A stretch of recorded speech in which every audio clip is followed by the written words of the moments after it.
Hello friends, स्वागत है आपका आधार क्लासेस के यूट्यूब चैनल पर। दोस्तों, हम राजस्थान के भौतिक प्रदेश के बारे में बेसिक जानकारी पहले चर्चा कर चुके हैं, जिसमें राजस्थान के भौतिक प्रदेश कैसे अस्तित्व में आए या उनकी उत्पत्ति कैसे हुई, इसके संदर्भ में हमने चर्चा कर ली है, अर्थात हम पढ़ चुके हैं। अब हम 1 बाय 1 प्रत्येक भौतिक प्रदेश की चर्चा करेंगे। तो सबसे पहले स्टार्ट करते हैं अपन राजस्थान के 4 भौतिक प्रदेश, जिसके बारे में हम पूर्व जानकारी प्राप्त कर चुके हैं। परंतु 4 भौतिक प्रदेश में अगर हम बात करें तो ये वाला जो क्षेत्र है, ये पश्चिमी रेतीला मैदान, इसके बाद ये वाला जो भाग होगा ये अरावली प्रदेश, और इसके बाद ये वाला जो इधर से इतना जो एरिया बचेगा ये बचा पूर्वी मैदानी भाग, और ये हाड़ौती का पठार, यानी इसको हमने कहा पश्चिमी रेतीला मैदान, पश्चिमी रेतीला मैदान, और इसको कहा हमने अरावली प्रदेश, और ये लिया हमने पूर्वी मैदानी भाग, और ये पढ़ा हमने हाड़ौती का पठार।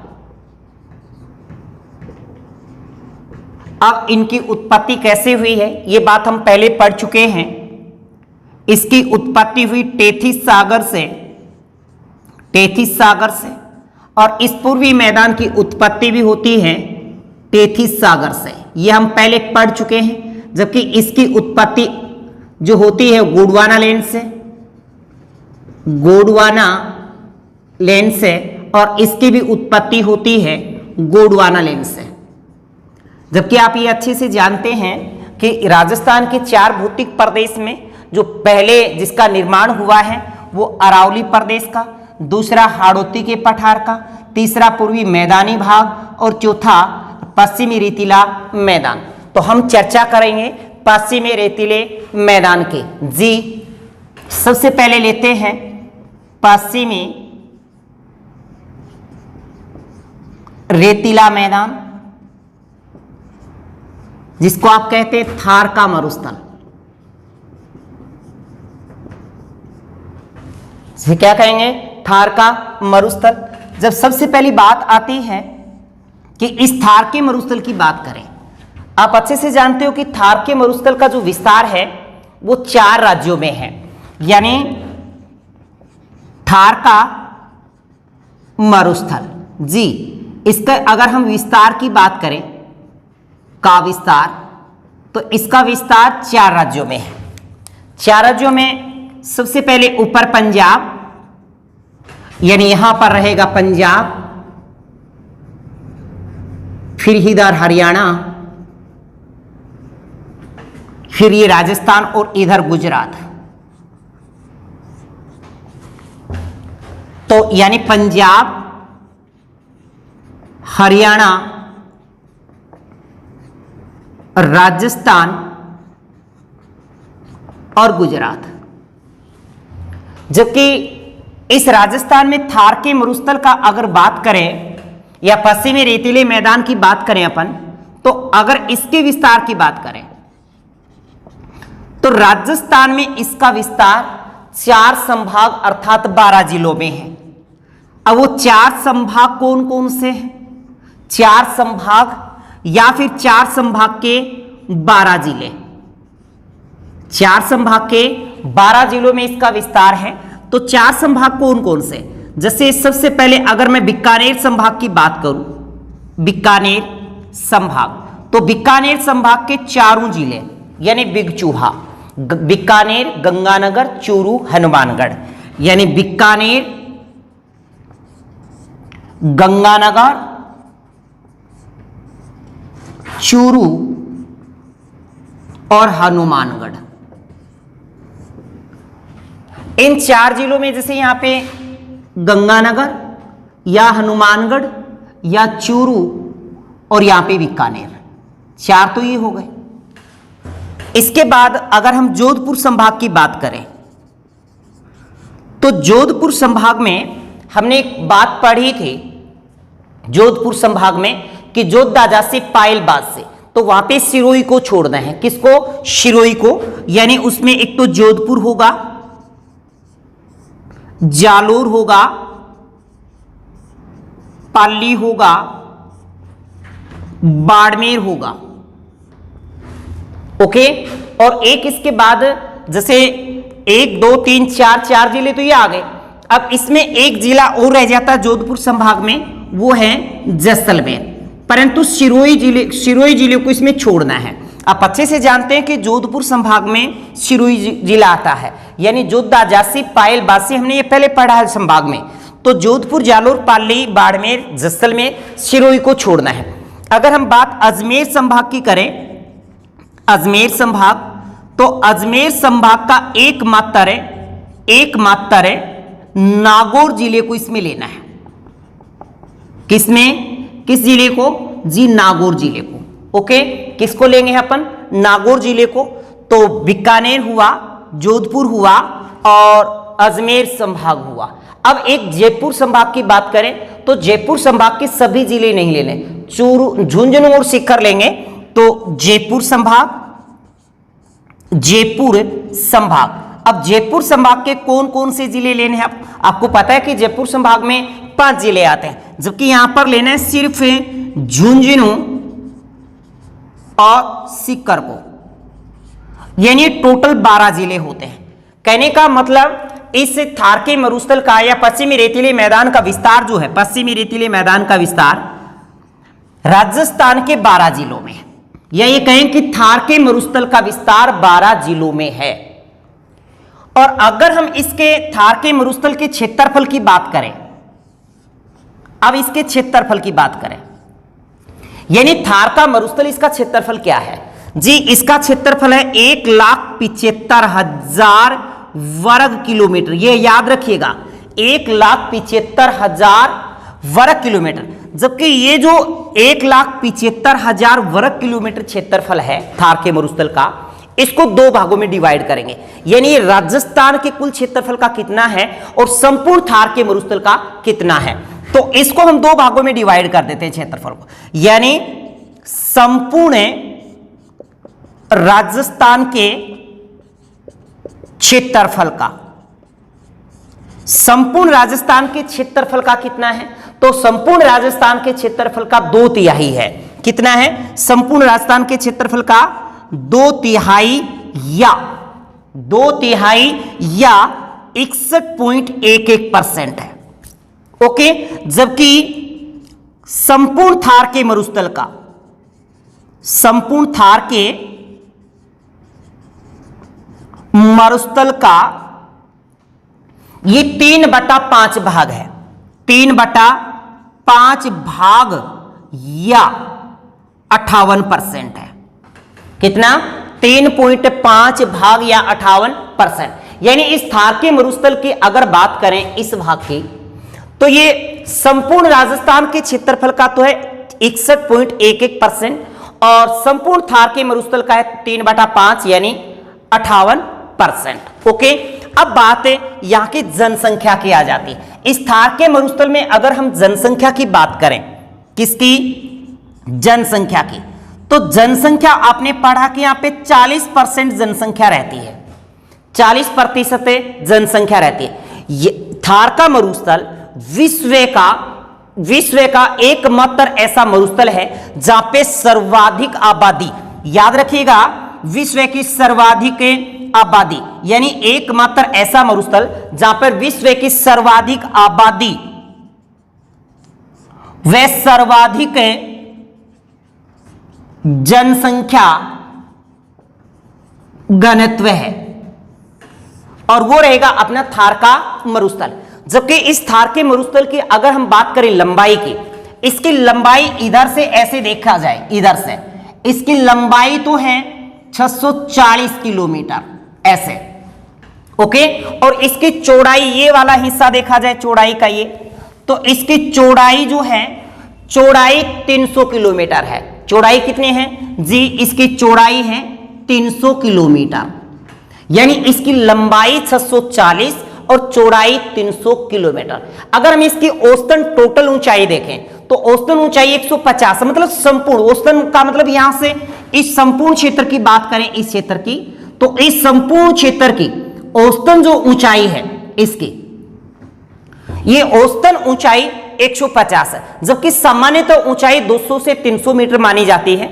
जबकि उत्तर से पूर्व, जैसे ये भाग क्या है, उत्तर, ये दक्षिण, ये पूर्व और ये पश्चिम। ओके, उत्तर है, उत्तर दक्षिण पूर्व पश्चिम, यानी कहने का मतलब इसकी सामान्यतः ऊंचाई जो होगी वो 200 से 300 मीटर होगी। और उत्तर पूर्व की जो औसतन ऊंचाई है, उत्तर पूर्व की, यानी यहां से इस भाग की, इधर से उत्तर पूर्व की इस साइड में जो ऊंचाई है इसकी, इधर से ये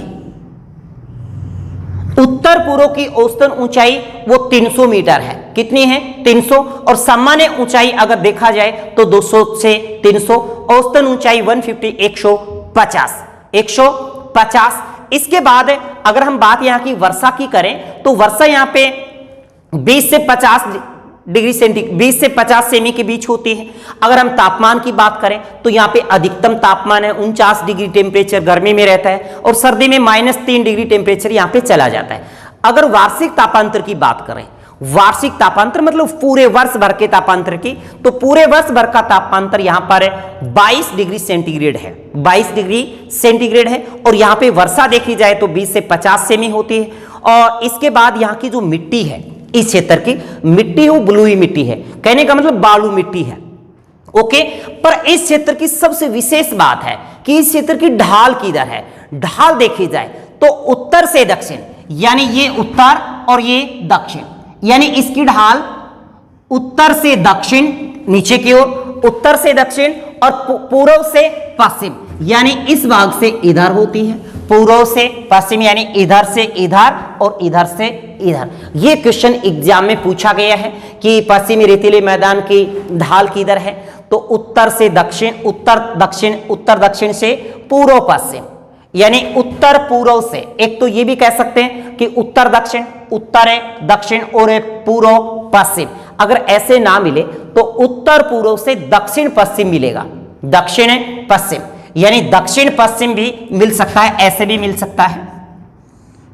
ये यानी इसकी इधर है तो इसकी इधर है, यानी उत्तर पूर्व से दक्षिण पश्चिम।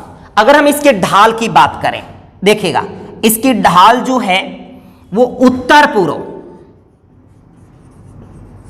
से, ये इधर वाला दक्षिण, दक्षिण पश्चिम, दक्षिण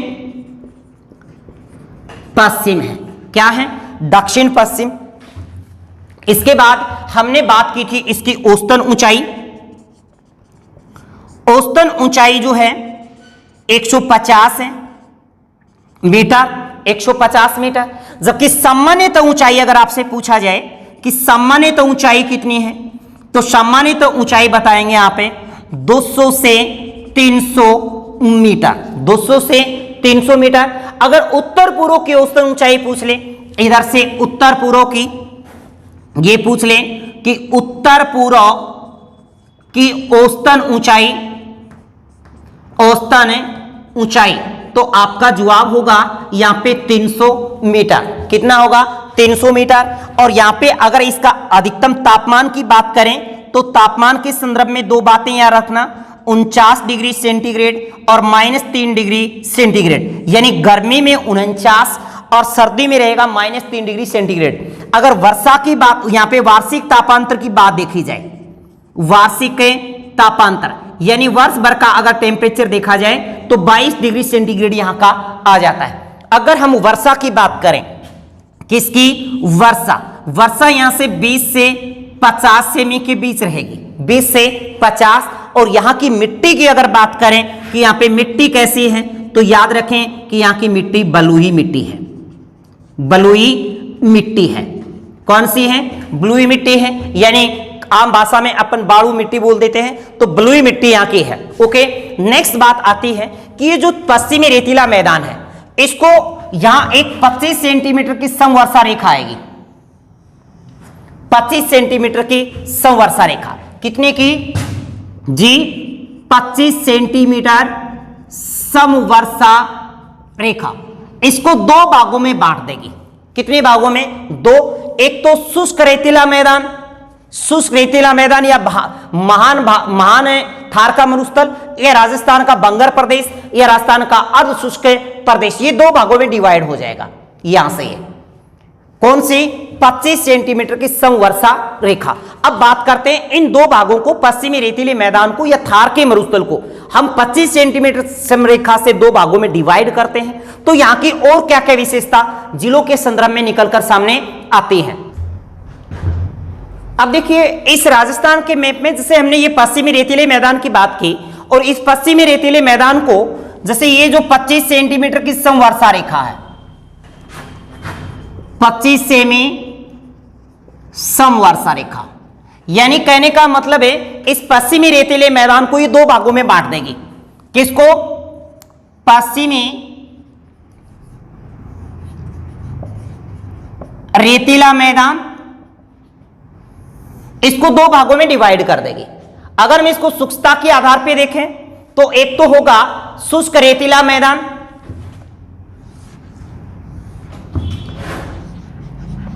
शुष्क रेतीला मैदान, या फिर कह सकते हैं इसको दूसरे को अर्ध शुष्क प्रदेश।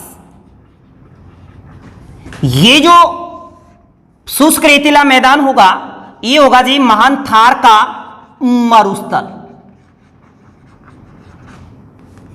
और इसको कहेंगे अपन राजस्थान का बंगर प्रदेश।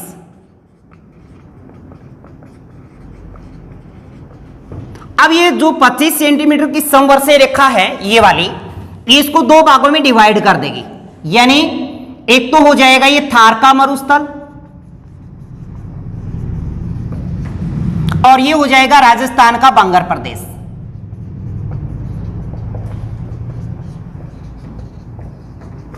और ये अरावली रह गए, और ये पूर्वी मैदानी भाग, और ये हाड़ौती का, ये अरावली वाला क्षेत्र। ओके, तो हम बात करते हैं देखो इसी क्षेत्र की। इस क्षेत्र को हम बाद में पढ़ेंगे क्योंकि इसको हम चार भागों में वर्गीकृत करेंगे। कितने भागों में? चार। एक तो बात यहां पे घग्गर के मैदान वाली आएगी, घग्गर का मैदान। दूसरा यहां पे आएगा तोरावाटी बेसिन या शेखावाटी बेसिन। तीसरा आएगा नागौरी उच्च भूमि, और चौथा आएगा लूनी बेसिन, लूनी बेसिन। यानी कहने का मतलब 25 सेंटीमीटर की समवर्षा रेखा है, वो इसे इधर पश्चिम में तो बांट देगी, पश्चिम में तो थार का मरुस्थल, और इसके पूर्व में ये किसको अलग कर देगी, यानी यहां पर ये तो 25 है और ये 50 सेंटीमीटर है, यानी 50 सेंटीमीटर की जो समवर्षा रेखा है वो इसे अरावली से अलग करेगी, और 25 सेंटीमीटर की समवर्षा रेखा है वो इसे थार के मरुस्थल से अलग करेगी। ओके, बात समझ में आई। अब यहां पर अगर बात करें, यहां वर्षा की बात होगी तो वर्षा यहां पे 0 से 25 सेमी होगी, और यहां इस क्षेत्र की बात करें यहां वर्षा तो यहां 25 से 50 सेमी की वर्षा होगी। ओके, और यहां पर मिट्टी बलुई ही रहेगी। कैसे रहेगी? बलुई मिट्टी ही रहेगी। अब अगर इस क्षेत्र की बात करें पश्चिमी रेतीले मैदान की या थार के मरुस्थल की, जिसके संदर्भ में हमने विस्तार के बारे में पढ़ा, कुल क्षेत्रफल का भी पढ़ा, पर अगर हम बात करें इस क्षेत्र की विशेष कुछ बातों का, जैसे पश्चिमी शुष्क रेतीले मैदान में, यहां पर पश्चिमी रेतीले मैदान में बालू का मिट्टी के 3 प्रकार के स्तूप बनते हैं। कितने प्रकार के? 3 प्रकार के बालू का स्तूप। स्तूप का अर्थ होता है टीले। 3 प्रकार के बालू का मिट्टी के या बालू का मिट्टी के स्तूप बनते हैं। अब इन 3 प्रकार के स्तूप कौन कौन से होते हैं, यहां से क्वेश्चन काफी बार पूछा गया।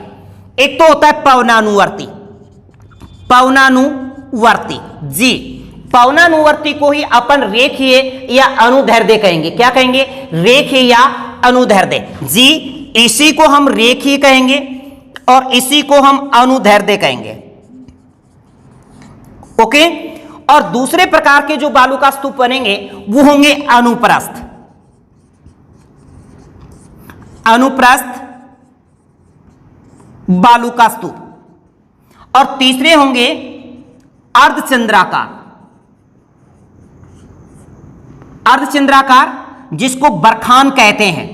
क्या कहेंगे? बरखान या फिर बरछान, बरखान या बरछान। अब ये तीनों प्रकार के बालू का स्तूप कैसे बनते हैं स्तूप? तो देखिए, ये जो बालू का मिट्टी के स्तूप बनेंगे ये हवा के समांतर बनेंगे। जैसे जिस दिशा में हवा चलेगी, जैसे इस प्रकार से हवा चल रही है तो उसी के समांतर बगल में क्या बन जाएंगे?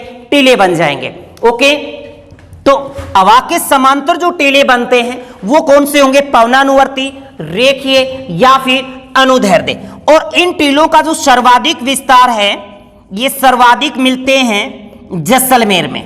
सर्वाधिक कहां है? जैसलमेर में। और अन्य की अगर बात करें तो ये अन्य ज्यादातर मिलते हैं जोधपुर और बाड़मेर में, जोधपुर और बाड़मेर जिले में। ओके, जबकि अनुप्रस्थ बालू का स्तूप की बात करें ये उत्तर पूर्वी राजस्थान में, जैसे ये तो उत्तर, ये पूर्व, यानी उत्तर पूर्वी राजस्थान इस दिशा में, इस साइड में बनते हैं, न कि इधर उत्तर पूर्व में, इस साइड में।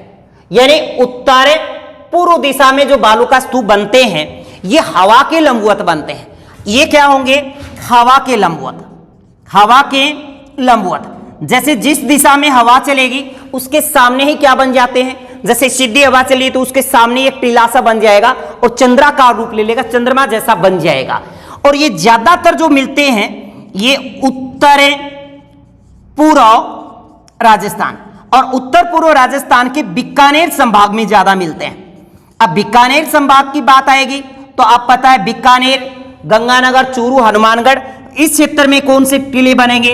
अनुप्रस्थ बालू का स्तूप बनेंगे।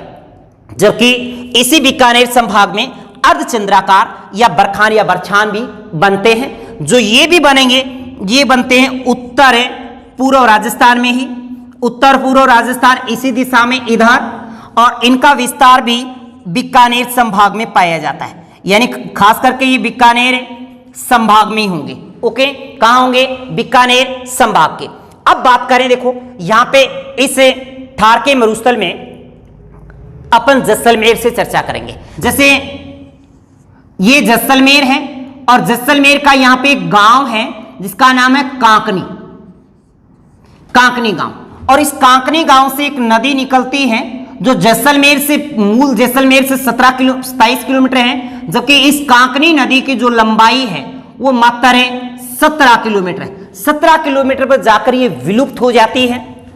तो बात करते हैं, देखिएगा, सबसे पहले कांकनी या कांकनी या कांकने या मसूरदी नदी, ये कांकनी गांव जैसलमेर से ही निकलती है। कहां से? कांकनी गांव जैसलमेर से। और कांकनी गांव जैसलमेर से निकलकर 17 किलोमीटर जाकर के आगे क्या हो जाती है? विलुप्त हो जाती है। और यही कांकनी नदी बुज झील का निर्माण करती है। कौन सी? बुज झील। और बुज झील भी कहां है? जैसलमेर में। कहां पे है? जैसलमेर में। और इसकी जो लंबाई है किसकी? कांकनी नदी, कांकनी या मसूरदी नदी की, वो 17 किलोमीटर है। ये राजस्थान की सबसे छोटी नदी है, यानी राजस्थान की सबसे छोटी नदी। अगर हम थारके मरुस्थल विशेष की विशेषताओं में देखें तो एक कांकनी नदी और बुज झील की बात आती है। अब इसी जैसलमेर में हम बात करते हैं, देखो, लाठी सीरीज की। लाठी सीरीज, लाठी सीरीज का मतलब ये नहीं कोई लाठियों की सीरीज है, नहीं जी। पोकरण से, पोकरण के अंदर, पोकरण जैसलमेर में मीठे पानी की भूगर्भीय पट्टी है जो पोकरण से मोहनगढ़ तक फैली है। यानी मीठे पानी की भूगर्भिक जल पट्टी,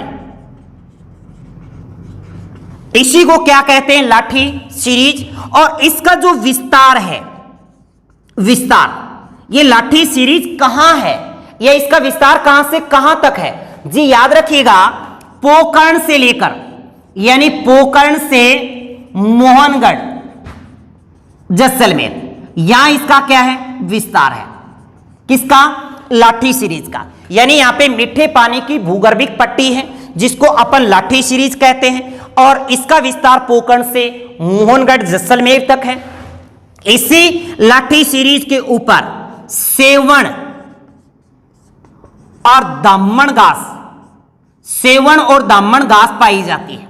कौन सी घास है, सेवण और दामन घास पाई जाती है, जो गोडाउन जाति के, गोडाउन पक्षियों के लिए जन्म या जननस्थली मानी जाती है। यानी यहां पे इनके प्रजनन के लिए विशेष स्थान माना जाता है। तो सेवण और दामन घास कहां पाई जाएगी, लाठी सीरीज, यानी कहने का मतलब जैसलमेर।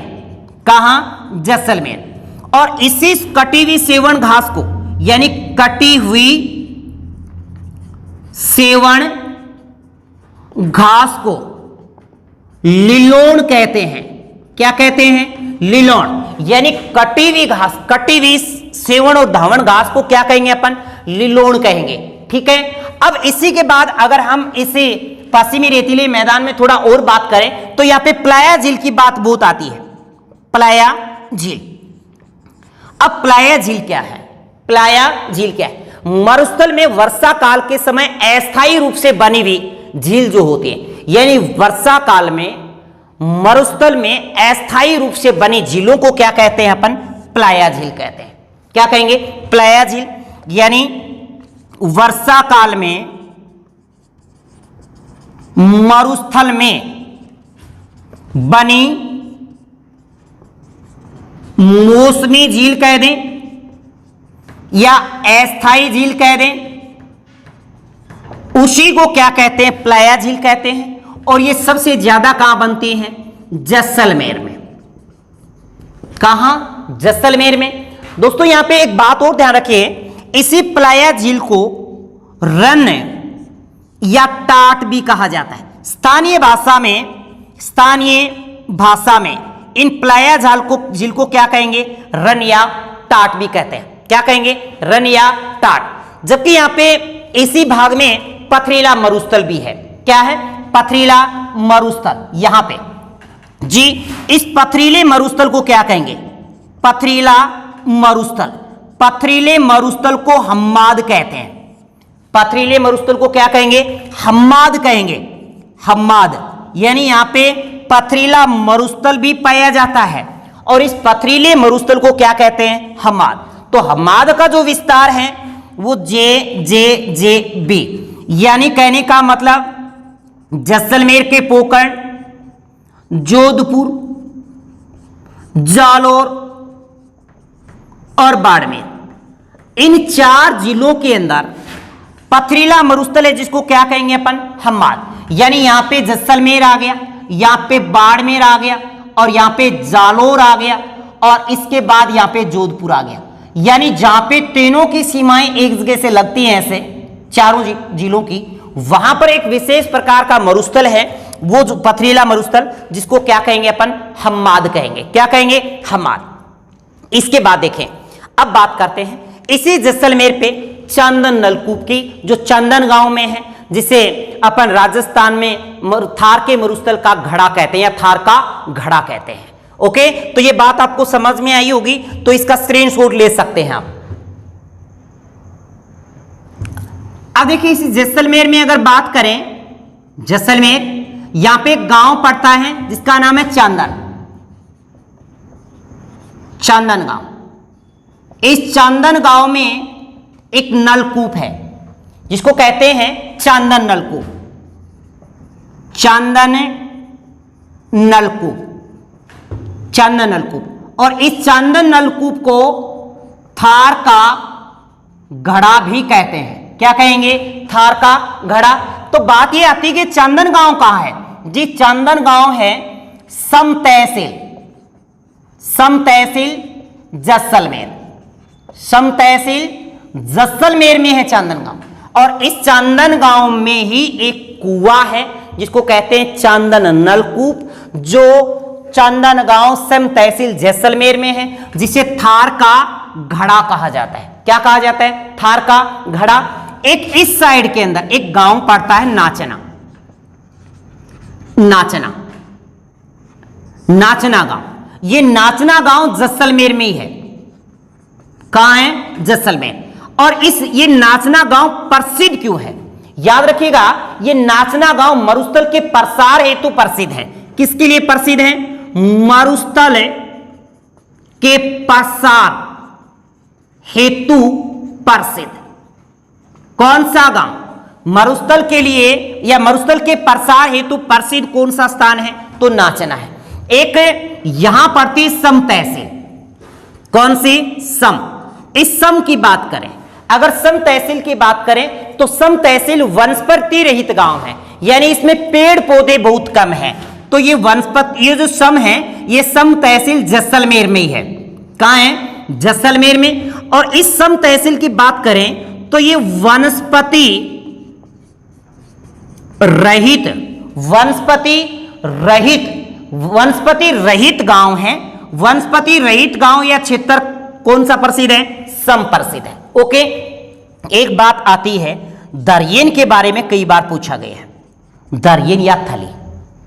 दर्यन यानी दर्यन क्या है? दर्यन है जन शून्य बालू का स्तूप। बालू का स्तूप यानी कहने का मतलब इस जगह जहां पर कोई लोग निवास नहीं करते हो, जहां पे कोई भी लोग निवास ना करें, उसको स्थानीय भाषा में क्या कहेंगे? दर्यन कहेंगे। क्या कहेंगे? दर्यन। और इस दर्यन का जो विस्तार है वो पश्चिमी जैसलमेर में है। पश्चिमी जैसलमेर, याद रखिएगा। ओके, पश्चिमी जैसलमेर में। एक बात और लें अपन, यहां पे पड़ता है आकल गांव। आकल गांव। आकल गांव बड़ा प्रसिद्ध है। यहां पर एकमात्र जुरासिक युग का पार्क है, यानी इस आकल गांव में जुरासिक युग का पार्क है। और इस जुरासिक युग के पार्क को आकल वुड फॉसिल पार्क कहते हैं। क्या कहते हैं? आकल वुड फॉसिल पार्क। और ये आकल गांव कहां पड़ता है जी? जैसलमेर में। जैसलमेर। तो आकल गांव के अंदर एकमात्र जुरासिक युग का पार्क है जिसे आकल वुड फॉसिल पार्क कहते हैं। इसी आकल वुड फॉसिल पार्क में 18, याद रखिए, 18 करोड़ वर्ष पुराने, 18 करोड़ वर्ष पुराने कास्ट जीवाश्म मिले हैं। कास्ट जीवाश्म मिले हैं। तो 18,000 या 18 करोड़ वर्ष पुराने कास्ट जीवाश्म के लिए प्रसिद्ध कौन सा? आकल गांव। आकल गांव कहां पड़ता है? जैसलमेर। या फिर ये कह दे आकलवुड फॉसिल पार्क कहां पे है? तो आकलवुड फॉसिल पार्क कहां पे है? जैसलमेर, जिसको जुरासिक युग का पार्क भी कहा जाता है। इसके बाद एक बात और आती है, बालू का स्तूप मुक्त प्रदेश। बालू का क्या आएगा? बालू का स्तूप मुक्त प्रदेश, यानी यहां पे इस क्षेत्र के अंदर यानी बालू मिट्टी के टीले न हो। बालू का स्तूप मुक्त प्रदेश कौन सा है? तो इसमें जैसलमेर, बाड़मेर। जैसलमेर, बाड़मेर। तो जैसलमेर का तो है पोकरण।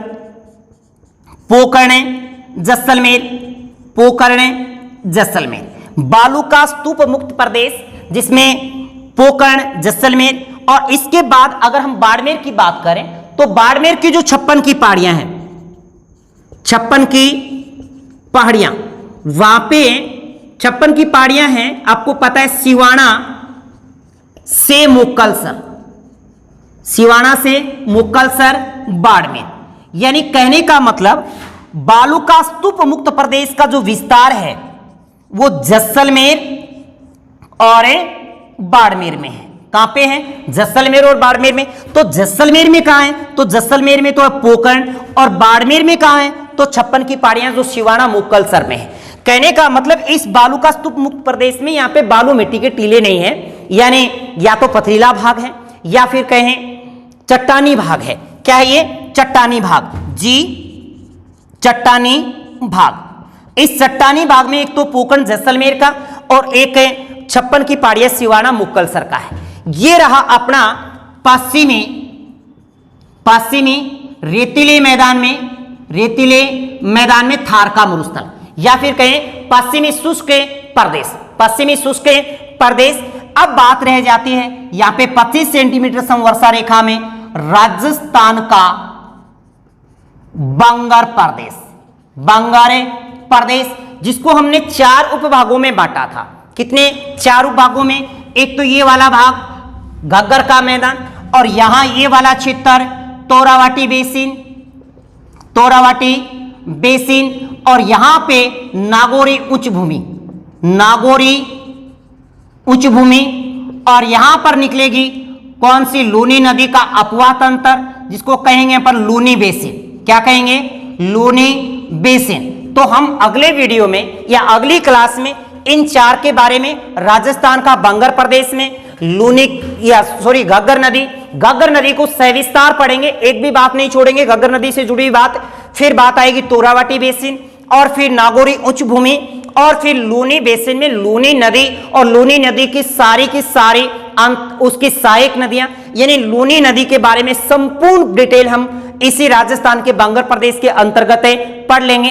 अर्थात हमें राजस्थान के अपवाह तंत्र में अलग से लूनी को, और यहाँ पे घग्गर नदी को, और यहाँ पे तोरावाटी बेसिन में हम कांकरी नदी को भी पढ़ेंगे। तो यहाँ पर जो नदियों की चर्चा करेंगे तो आंतरिक अपवाह में वो नदियां आपको अलग से पढ़ने की जरूरत नहीं पड़ेगी। तो इसी के साथ दोस्तों, all the best, thank you.